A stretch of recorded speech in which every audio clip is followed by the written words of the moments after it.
Alah, Judulnya saya ganti deh. Elia Tarigan, saya kasih link, kita debat mau nggak? Ayo jawab. Kalau mau saya kasih link, kita debat ya. Siapa tadi? Elia Tarigan. Saya mau jawab, tapi kita debat, mau nggak Elia Tarigan? Hah? Ada pertanyaan kayak siapa sih Tarigan, siapa Eli Tarigan ini ngomong perihal kayak mos. Bagus nih bang. Menurut Kristen setelah Yesus bangkit dia jadi Tuhan. Tetapi menurut para murid setelah Yesus bangkit ternyata Yesus adalah hantu.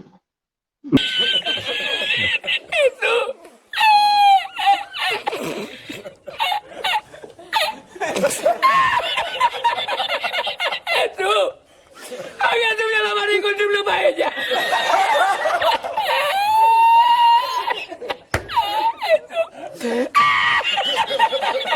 Y la encontré porque estaba la paellera agarrada metida entre las piedras de Chipiona, del faro.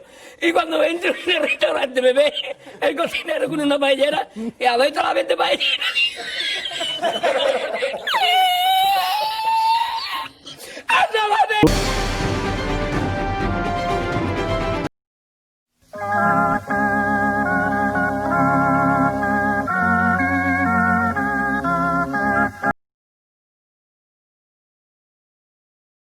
Manuskrip kuno dari Quran itu ada sana manuskrip menurut penelitian di bawah tahun 671 Masehi. Nah, di sebelah kanan Bapak Ibu bisa perhatikan bagaimana perbandingan tulisan pada saat Quran itu ada dengan Al-Quran modern sekarang. Bisa lihat sendiri bahwa sangat mencolok sekali perbedaannya Bapak Ibu antara tulisan Arab di manuskrip kuno dengan tulisan Arab di zaman sekarang. Nah, kita akan belajar lebih jauh lagi. Ini hanya sekedar introducing atau sekedar permulaan. Nah, di sini saya menggunakan sumber-sumber yang bisa dipercaya, sumber-sumber yang valid dan bisa dipertanggungjawabkan secara akademisi. Menggunakan Sahih Al-Bukhari, saya menggunakan Sahih Muslim, saya menggunakan Ibnu Majah, saya menggunakan Musnad Ahmad, saya menggunakan The History of the Quranic Text, itu karya Al-Azami, dan saya juga menggunakan The Collection of the Quran dari John Barton. Baik, kita mulai. Latar belakangnya, ini semua dimulai dari Perang Yamamah. Nah, para penghafal Quran atau Qur'an disebut, itu banyak yang meninggal pada saat Perang Yamamah itu terjadi Bapak Ibu. Ada sekitar 400 orang lebih gugur dalam pertempuran itu. Bapak Ibu bisa bayangkan? Nah dulu, menurut kisah ini, bahwa Al-Quran belum menjadi sebuah satu kitab bundel yang standar, yang sama seperti saudara-saudara Islam kita pakai saat ini. Belum ada. Quran itu dititipkan, tanda kutip, dititipkan ke masing-masing orang. Jadi, contohnya seperti ini. Si A menghafal Quran surah 1. Si B menghafal Quran surah 2. Si C menghafal Quran surah 3. Dan seterusnya. Seperti itu gambarannya. Nah, ketika sudah sampai 400 lebih yang gugur dalam pertempuran itu, maka Umar mendatangi Abu Bakar dengan memberikan usulan bagaimana kalau kita mengumpulkan Quran. Nah, Umar berkata, saya khawatir kalau banyak Quran yang gugur dalam pertempuran, maka Quran pun akan bisa hilang. Nah, akhirnya Abu Bakar setuju dan Zaid ditunjuk untuk mengumpulkan Quran. Dan Zaid mengumpulkan Quran itu Bapak Ibu, ini mungkin yang akan mengejutkan kita semua. Bahwa Zaid mengumpulkan Quran dari kulit, dari perkamen, dari pelepah kurma, dari tulang-tulang, ingatan sahabat-sahabat yang masih hidup pada saat itu. Ingatan para Qur'an yang masih hidup saat itu. Dan hampir kelupaan satu ayat. Nah, Kita tunjukkan langsung. Kalau Bapak Ibu baca di dalam Sahih Al-Bukhari 4603, Abu Bakar radhiyallahu anhu berkata, sesungguhnya Umar mendatangiku dan berkata, mayoritas korban perang Yamamah adalah para penghafal Al-Quran. Dengan gugurnya mayoritas penghafal Al-Quran, maka aku khawatir, kata Umar kepada Abu Bakar, sebagian besar Al-Quran juga akan hilang. Maka aku berpendapat sebaiknya Anda segera memerintahkan guna melakukan dokumentasi Al-Quran. Dikonfirmasi oleh Sahih Al-Bukhari dengan ayat yang berbeda, 6654. Banyaknya korban yang gugur dalam perang Yamamah. Ketika itu Abu Bakar bersama Umar. Abu Bakar berkata, Umar mendatangiku dan mengatakan, korban perang telah meluas pada perang Yamamah hingga merenggut Qur'a para penghafal Quran. Saya khawatir, jangan-jangan dengan meninggalnya Qur'a, Al-Quran di banyak tempat mengakibatkan sekian banyak ayat Quran akan hilang.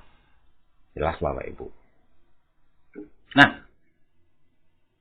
pengumpulan itu pun akhirnya terjadi. Dan itu dibuktikan di dalam Sahih Al-Bukhari 4311.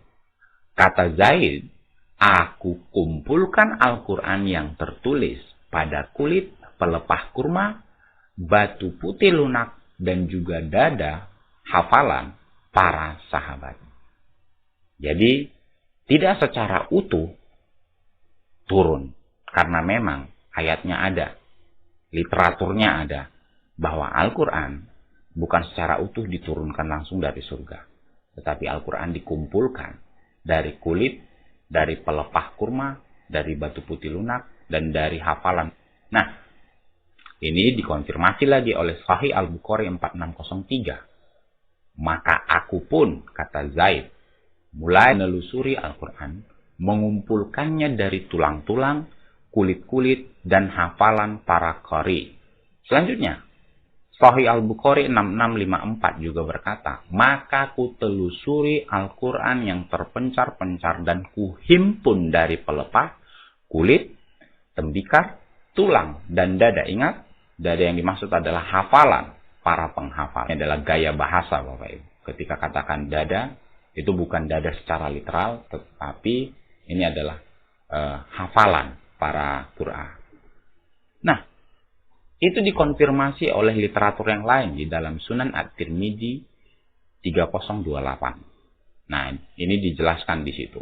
Sesungguhnya perang Yamamah telah berkecamuk menimpa para penghafal Al-Quran dan aku khawatir akan menimpa para penghafal Al-Quran di negeri-negeri lainnya.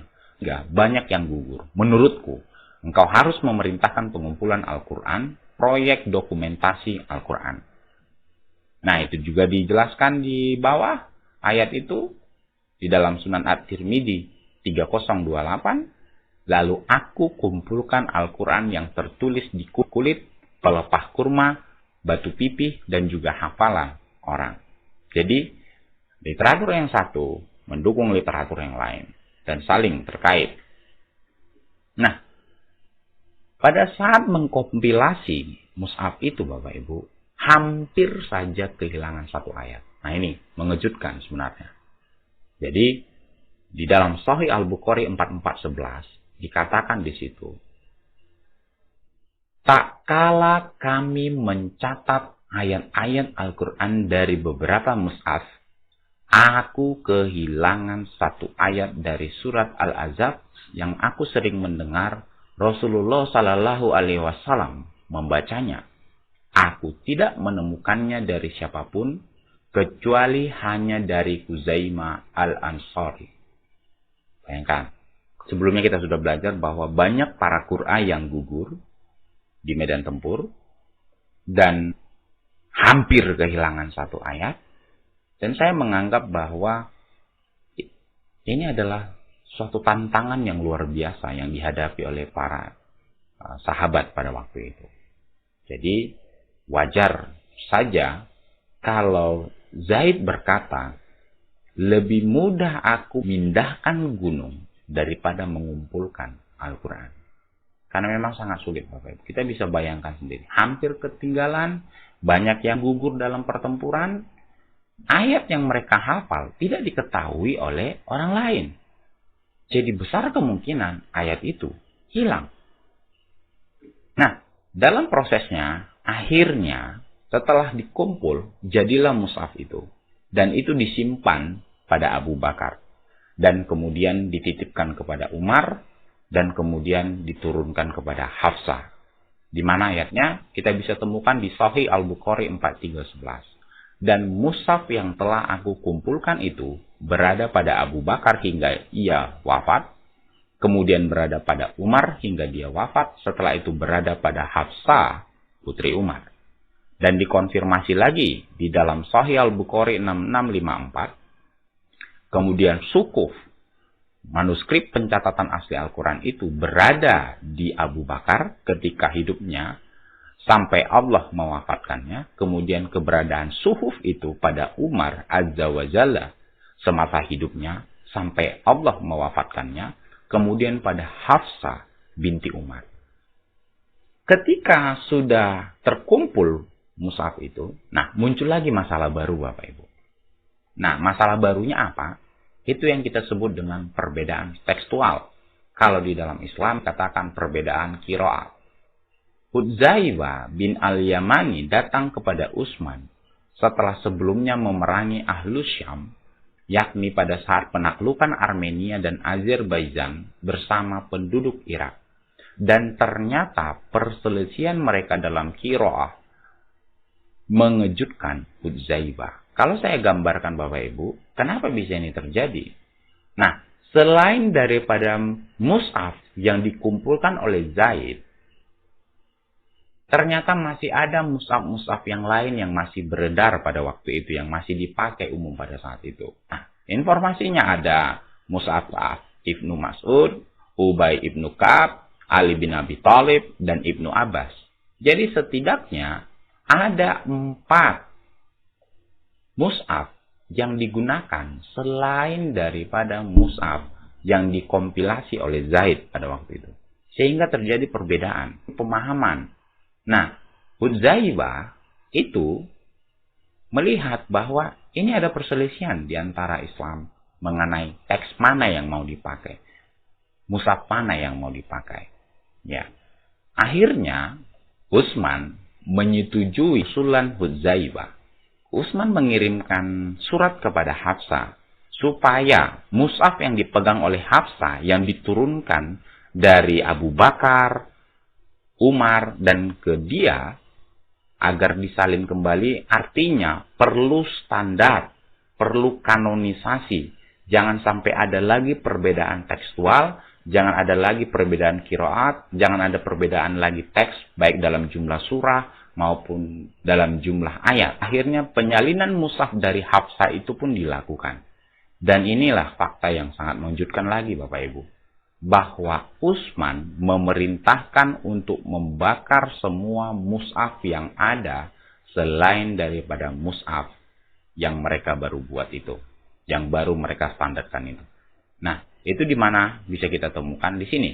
Utsman mengirimkan sejumlah suhuf yang telah disalin ke berbagai penjuru negeri kaum muslimin dan memerintahkan untuk membakar Al-Quran yang terdapat pada selain suhuf tersebut. Maksudnya begini, tidak ada lagi suhuf, tidak ada lagi mushaf yang standar yang bisa dipakai oleh seluruh orang Islam selain daripada mushaf yang sudah dibuat oleh Utsman, yang sudah dikompilasi oleh Utsman. Begitu kira-kira gambarannya Bapak Ibu. Selain itu, ada masalah, ada konflik internal yang terjadi. Itu pemilihan bahasa. Di dalam Sunan At-Tirmidzi 3029 ada perselisihan antara bahasa mana yang mau dipakai. Nah, saat itu mereka berselisih antara tabut ataukah tabuh. Bayangkan, hanya satu huruf T dengan huruf H. Orang Quraisy mengatakan tabut, sedang Zaid mengatakan tabuh. Lalu perselisihan mereka diajukan kepada Utsman. Akhirnya Utsman memutuskan pakai yang dari Quraisy. Karena memang Al-Quran diturunkan dalam bahasa Quraisy. Muncul lagi yang namanya konflik internal. Nah, di dalam Sunan At-Tirmidzi 3029 dikatakan di sini, Abdullah bin Mas'ud membenci Zaid bin Sabit lantaran penyalinan mushaf-mushaf, dan ia mengatakan, wahai segenap kaum muslimin, aku diasingkan, kata Abdullah bin Mas'ud, tidak diikutsertakan dalam menyalin mushaf, dan hanya diurus oleh satu orang saja, yaitu Zaid. Padahal demi Allah, aku adalah seorang muslim, sedangkan dia dilahirkan dari orang kafir. Maksudnya si Zaid bin Sabit tadi. Ia, Ibnu Mas'ud, juga mengatakan, wahai seluruh penduduk Irak, tutupi dan sembunyikanlah dan mushaf-mushaf yang ada pada kalian. Nah, bayangkan. Jadi, Abdullah bin Mas'ud tidak setuju dengan penyalinan, pembentukan mushaf itu, Bapak Ibu, yang dibuat oleh Zaid bin Sabit. Dan dijelaskan di sini, para sahabat Nabi yang utama tidak menyukai ucapan Ibnu Mas'ud tersebut. Artinya, Ibnu Mas'ud adalah orang yang tidak disenangi, Bapak Ibu. Nah, kita lihat banyak problem yang terjadi, banyak konflik yang terjadi, banyak tantangan yang terjadi, banyak rintangan yang terjadi, banyak hambatan yang terjadi, Bapak Ibu, pada saat kompilasi Quran ini. Nah, ada lagi muncul kesulitan yang lain yang dihadapi, bahwa ada manuskrip Quran yang dimakan hewan. Bapak Ibu bisa baca, saya munculkan di sini dalam Mus'ad Ahmad 25112. Dijelaskan di situ, ya, istri Nabi Shallallahu Alaihi Wasallam berkata, sungguh ayat rajam telah turun dan menyusui anak dewasa itu 10 kali. Hal itu terdapat di kertas di bawah tempat tidur di rumahku. Ketika Rasulullah Shallallahu Alaihi Wasallam sakit dan kami disibukkan olehnya, rayap masuk ke rumah kami dan memakan kertas itu. Nah, dijelaskan di dalam Mus'ad Ahmad, rayap yang memakan manuskrip. Nah, kalau kita lihat perbandingan dengan Ibnu Majah 1934, telah turun ayat berkenaan hukum rajam dan ayat persusuan orang yang telah dewasa itu sebanyak 10 kali. Lembaran ayat itu ada di bawah kasurku. Ketika Rasulullah SAW wafat, kami tersibukkan dengan jasad beliau hingga burung-burung masuk dan memakannya. Nah, menurut Ahmad tadi, rayap yang masuk memakan manuskrip. Dan yang kedua, menurut Ibnu Majah, burung-burung yang masuk dan memakan manuskrip itu.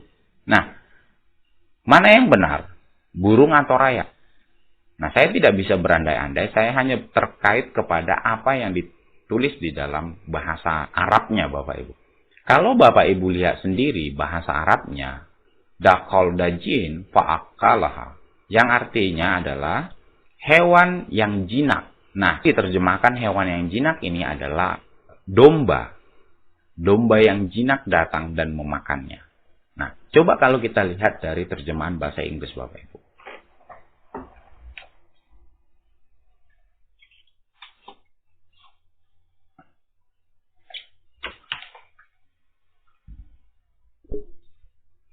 Bapak Ibu bisa lihat. Nah, ini adalah Ibnu Majah, terjemahan dalam bahasa Inggris. Dan kalau kita lihat, when the messenger of Allah Shallallahu Alaihi Wasallam died, we were preoccupied with his death, and a tame sheep came in and ate it.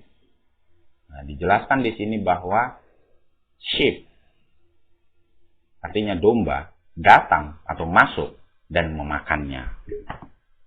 Di sini kita bisa lihat perjalanan manuskrip Quran dari Perang Yamama, dikumpulkan oleh Zaid, ada konflik internal antara Zaid dengan Abdullah bin Mas'ud, dan Abdullah bin Mas'ud tidak disenangi oleh sahabat Nabi yang lain. Nah, muncul lagi dari satu Mus'haf Utsman yang sudah dikanonkan itu, ternyata masih ada perbedaan-perbedaan cara baca, Bapak Ibu.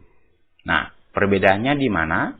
Itu ada jenis cara bacaan Ibnu Katsir, ada bacaan cara baca Nafi, Ibnu Amir, Abu Amir, Asim, Hamzah, dan Alai. Nah, dari satu mushaf yang standar pun, ada sekitar 7 cara bacaan yang berbeda. Nah, Bapak Ibu, di sini saya munculkan literaturnya berdasarkan the history of the Quranic text. Bahwa ada di situ Ibnu Katsir, ada di situ Nafi, ada di situ Ibnu Amir, ada Asim, Hamzah, dan Al-Kasai. Inilah yang jadi Hafs, yang mayoritas, dan yang Nafi ini yang menjadi Wars, yang dipakai di daerah Afrika Utara. Jadi kesimpulannya adalah, Al-Quran tidak diturunkan secara utuh dari surga. Seperti yang banyak dipahami oleh kita mungkin orang Kristen, dan juga saudara-saudara kita yang beragama Islam. Dan kompilasi Quran juga mengalami banyak tantangan, banyak kendala, banyak hambatan Bapak Ibu. Kenapa? Para penghafal Quran banyak yang gugur dalam perang Yamamah. Lebih dari 400 orang gugur di medan perang, di medan tempur. Yang mayoritas ayatnya hanya mereka yang tahu. Mayoritas ayat yang dihafal itu hilang bersamaan dengan gugurnya para penghafal Quran. Dan hampir-hampir saja kelupaan dan kehilangan ayat Quran. Dan itu dikumpulkan dari pelepah kurma, dikumpulkan dari kulit perkamen, dikumpul dari tulang-tulang, dikumpul dari batu putih, dikumpul dari tembikar. Dan sebagian sahabat yang masih hidup dan yang masih mengingat ayat-ayat Quran pada waktu itu. Dan muncul lagi konflik internal antara Ibnu Mas'ud dengan Zaid. Zaid dengan orang Quraisy, Ibnu Mas'ud tidak disenangi oleh sahabat-sahabat Nabi yang lain. Mushaf yang sudah ada selain daripada Mushaf Utsman dibakar. Ada manuskrip yang dimakan oleh hewan. Dan kanon Mushaf yang satu pun dari Utsman ternyata berapa versi qiraat yang sudah kita baca itu. Setidaknya ada 7 versi dari Mushaf Utsman ini yang berbeda satu dengan yang lain. Jadi ini yang bisa saya berikan kepada Bapak Ibu semua, khususnya dari orang Kristen, bahwa tidak seperti yang kita dengar dari saudara-saudara kita yang Islam. Ya mungkin banyak juga saudara-saudara kita yang Islam mengatakan hal yang sama. Jadi kalau ada teman-teman saudara-saudara kita yang dari Islam juga menonton video ini adalah fakta yang bisa kita tunjukkan berdasarkan literatur yang sahih, yang bisa dipertanggungjawabkan secara akademisi. Ini adalah mini riset saya